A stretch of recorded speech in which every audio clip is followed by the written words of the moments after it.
So let's discuss our third cue card. Describe a piece of equipment that is important in your home, how you got it, what you use it for, how often you use it, and explain why you think it is useful.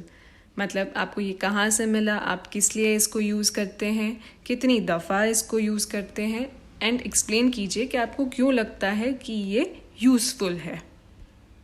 अब आते हैं introduction पे.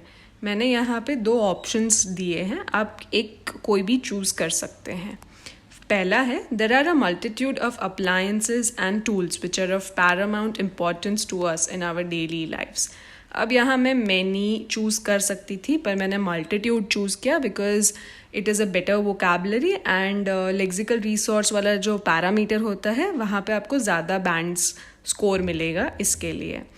और मैंने equipments की जगह appliances and tools use किया है, उसका सिनोनिम, जो भी एक अच्छी वोकैब है.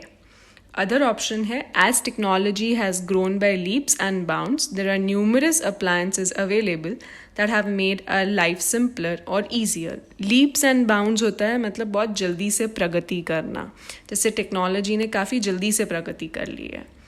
अब हम आते हैं क्यू कार्ड क्वेश्चंस पे. Let me talk about a microwave that I recently purchased from a superstore which is at a stone's throw away from my house. अब stone's throw away भी एक idiom है, जैसे मैं पहले बता चुकी हूँ. stone's throw away मतलब हमारे घर के बहुत निकट होना. It is Samsung Smart Microwave. यहाँ पे मैंने ब्रांड की बात की है. Black in color and has a sleek design. आप और भी पैरामीटर्स डिस्कस कर सकते हैं, जैसे डिमेंशन है या उसकी और यूटिलिटीज़ हैं, और थोड़ा सा इंट्रो लंबा कर सकते हैं. My eyes were simply glued to it when I saw it first. मतलब मैं इतनी अट्रैक्ट हो गई उससे कि मैं उसी को देखती रही. ये एक ईडियम है. Although it burnt a hole in my pocket it has been immensely useful to me. अब बर्न्ट अ होल मतलब जो चीज़ काफ़ी महंगी होती है उसको डिस्क्राइब करने के लिए एक ये मुहावरा है. As I am a working professional I use this appliance for reheating the food which has been cooked earlier. Moreover it is user friendly and convenient to use. Thus I use it on a daily base.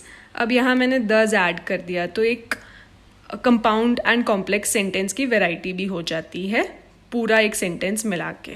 Furthermore the time taken for the process of reheating is also short. अब यहाँ पे furthermore एक cohesive device है, यानी linking device है. सो उसकी help से आपको एक फ्लुएंसी मिलेगी एंड आप कंटिन्यू कर पाओगे आपको जो आगे बोलना है. Hence I have been using it regularly now. Additionally, it came with a recipe book that contains around 100 different recipes. I have tried some of them and the dishes have turned out to be delicious, especially the desserts. Desserts यानी जो हम खाने के बाद खाते हैं, जैसे ice cream हो गया, हलवा होगा, उसको डिज़र्ट्स बोलते हैं. यहाँ पे आपको ध्यान रखना है कि प्रोनाउंसिएशन में ध्यान रखना है, क्योंकि डेजर्ट और डिज़र्ट्स 2 अलग चीज़ होती है. डिज़र्ट्स में डबल एस आता है. They are scrumptious. Again, scrumptious is a high band vocab word for delicious, यानी बहुत yummy होना. And are loved by my kithankins. अब kithankins is again एक idiom जो मतलब होता है हमारे near and dear ones, यानी हमारे relatives. In fact, they shower me with praises. Hearing these words of appreciation, I'm on the 7th heaven. 7th heaven यानी बहुत खुश होना, बहुत गदगद होना. It has several other benefits like energy efficient mode, cooking with little or no oil, easy to clean, and it is portable as it is light in weight. Portable होना यानी हम एक जगह से उसको दूसरी जगह शिफ्ट कर सकते हैं. So because वो light है weight में, हम वो easily कर सकते हैं. Lastly, the maintenance cost is also low, which I think is like an icing on the cake or cherry on the cake. ये again एक idiom है, मतलब उसके इतने सारे benefits हैं, उसके साथ ये एक और additional benefit है, तो मुझे लगता है कि वो एक icing on the cake है. मतलब केक तो है ही, पर एक icing होना मतलब एक additional benefit होना, जैसे हम हिंदी में बोलते हैं सोने पे सुहागा. अब आते हैं कंक्लूजन पे. अब कंक्लूजन में मैंने 2 ऑप्शंस रखे हैं. This equipment has proved to be a boon for me. Boon मतलब एक ब्लेसिंग जैसा होना.